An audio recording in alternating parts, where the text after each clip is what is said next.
ചെമ്പ് തോണ്ടിയവന്മാരൊക്കെ ഇപ്പൊ എവിടെ? ഇലക്ഷന്റെ സമയത്താണ്. എന്നിട്ടും ആ ലൂർദ് മാതാവ് എന്നെ കാത്തില്ലേ? ഇവിടെ മയ്യനാട്ടെന്ന് ഒരു വിശ്വാസി എന്നല്ല പറയണ, അവന് പേരിന് മുമ്പ് വേറൊരു വാക്കാണ് ചേർക്കേണ്ടത്. എനിക്കിപ്പോഴും അയാളുടെ മുഖം ഓർമ്മയാണ്. ഞങ്ങൾക്ക് ഇവിടെ മയ്യനാട്ടൊരു മാതാവുണ്ട്, അയാൾ ഇവിടെ കൊടുത്തില്ല, തൃശ്ശൂര് കൊണ്ടുപോയി കൊടുത്തു.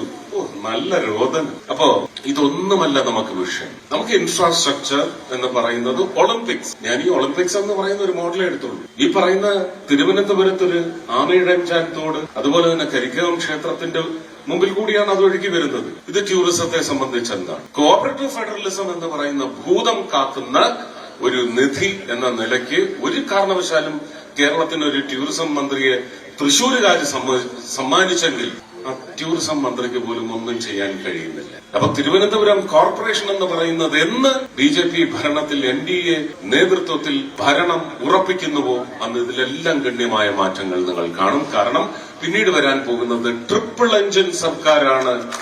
6 മാസം കൊണ്ട് തെളിയിക്കും. അടുത്ത ഏപ്രിൽ മെയിൽ നടക്കുന്ന തെരഞ്ഞെടുപ്പിൽ തിരുവനന്തപുരം ജില്ലയിൽ 7 or 8 സീറ്റുണ്ടെങ്കിൽ അതിൽ 4 ഉറപ്പായി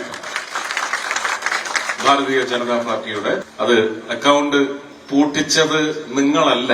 നിയമം അക്കൗണ്ട് അങ്ങനെ ഒരാൾക്കും തല ഉയർത്തിപ്പിടിച്ച് ഞങ്ങൾ പൂട്ടിച്ചു എന്ന് പറയാനൊക്കത്തില്ല. നാണിച്ച് തല കുനിച്ച് പറയാം, ഞങ്ങൾ ചില രാഷ്ട്രീയ വിക്രിയകളിലൂടെ വക്രത്തിലൂടെ അത് നശിപ്പിച്ചു എന്ന് മാത്രമേ നിങ്ങൾക്ക് പറയാൻ സാധിക്കൂ. അത് ഞങ്ങൾ തിരിച്ചു പിടിക്കുകയല്ല ചെയ്യുന്നത്.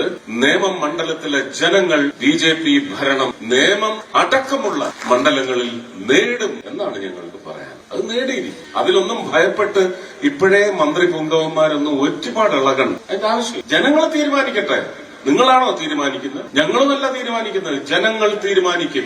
ആ ജനങ്ങൾ തീരുമാനിക്കും. കൊല്ലം കോർപ്പറേഷനെ സംബന്ധിച്ച് ഭരണം പിടിക്കുക എന്ന് തന്നെയായിരിക്കണം ഞാൻ നേരത്തെ സൂചിപ്പിച്ച തീവ്രമായ പ്രചരണത്തിന്റെ സത്യസന്ധമായ വളരെ ആത്മാർത്ഥമായ പ്രചരണ പ്രയത്നം അതൊരു യജ്ഞമായിരിക്കണം. അതുകൊണ്ട് നമുക്കല്ല ഗുണമുണ്ടാവുന്നത്. കൊല്ലത്ത് ഞാനൊരു പക്ഷെ ജനിച്ചത് ഇവിടെ അല്ല എങ്കിൽ പോലും എന്നിൽ ഇന്ന് ആ പാർലമെന്റിൽ ചെന്നിരിക്കുമ്പോ, എന്റെ മന്ത്രി കസേരകളിൽ ചെന്നിരിക്കുമ്പോ എനിക്ക് എല്ലാ തരത്തിലുള്ള എന്റെ നല്ല സുഹൃത്ത് ബന്ധം എന്നെ നേർവഴിക്ക് നയിച്ച എന്റെ ഗുരുവൃന്ദം, എനിക്ക് 2 സരസ്വതി ക്ഷേത്രങ്ങൾ, എന്റെ ഇവിടുത്തെ ആരാധനാലയങ്ങൾ, എന്റെ അച്ഛനും അമ്മയും, ഇവിടുത്തെ വായു, ഇതെല്ലാം എനിക്ക് ഒരവകാശവും എന്റെ മേൽ ഒരവകാശവും സ്ഥാപിക്കുന്നുണ്ടെങ്കിൽ എന്റെ ഉത്തരവാദിത്വമാണ് ഈ അവസാന ദിവസങ്ങളിൽ ഒരിടത്തെങ്കിലും വന്ന് എന്റെ ഹൃദയം ഇവിടെ പങ്കുവെക്കണമെന്ന്.